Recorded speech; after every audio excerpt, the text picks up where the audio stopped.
Today we have the HTC Butterfly. It is of course HTC's new flagship with the 5-inch 1080p screen.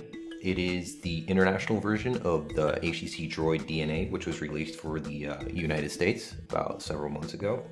Several key differences that it has with the Droid DNA is that it features a little bit less of the red elements that were prevalent on the Verizon version, such as the power button was red, and the camera ring was also red. And so if you're not a fan of maybe that loud of a design, this is a little bit more muted, although it still has these red side panels and a little bit of red on the front speaker here. As far as its design, it has improved upon the HTC One X. It now has the inclusion of a micro SD card slot alongside the micro SIM, which is in this right next to each other in both of these slots up here. HTC have included a little SIM removal tool, which can be used to take out the micro SIM bay, as well as give you access to the micro SD card slot, both of which are kind of conveniently located in this little flap right next to the power lock button and the 3.5mm audio jack, as well as a little secondary microphone pinhole up here. The micro USB port has been moved from the side. It used to be here on the HTC One X, and it's probably one of the little minor problems with this device is that this little bottom panel that covers the micro USB port is a little bit tricky to get open and close, which is kind of annoying since this will be the port that you access every time you have to charge the device. Also down here is the primary microphone pinhole. On the right side you have the volume rocker. Another difference between the Butterfly and the Droid DNA is that you have some added pogo pins here. Another key improvement over the One X is the camera is a little bit more flush with the device.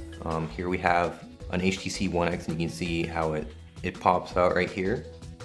Otherwise, the two devices side by side look fairly similar in terms of width. Not much to tell them apart by. The Butterfly is a little bit taller vertically, but that's not that significant of a change.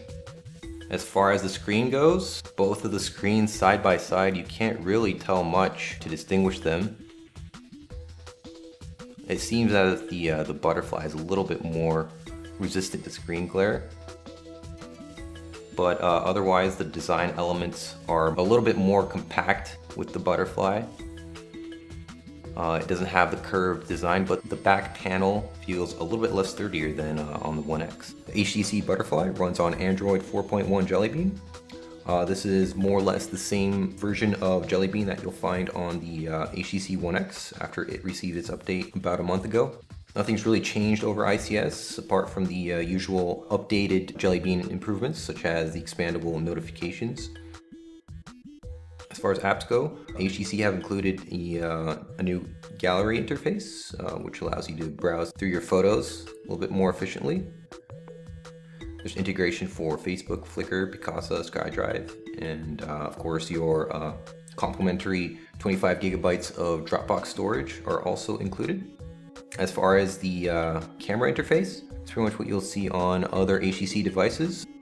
There's the ability to choose between different scenes, as well as different shooting modes such as HDR, panorama, group portrait, and there's also the ability to enable slow motion video.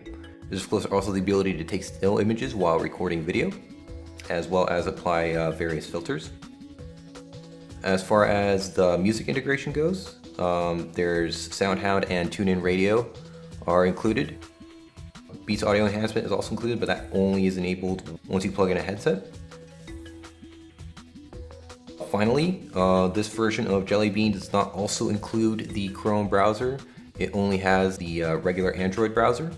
The browsing experience is fairly quick, and the text is really sharp, as you'll see on the 1080p screen, which makes for a really enjoyable browsing experience.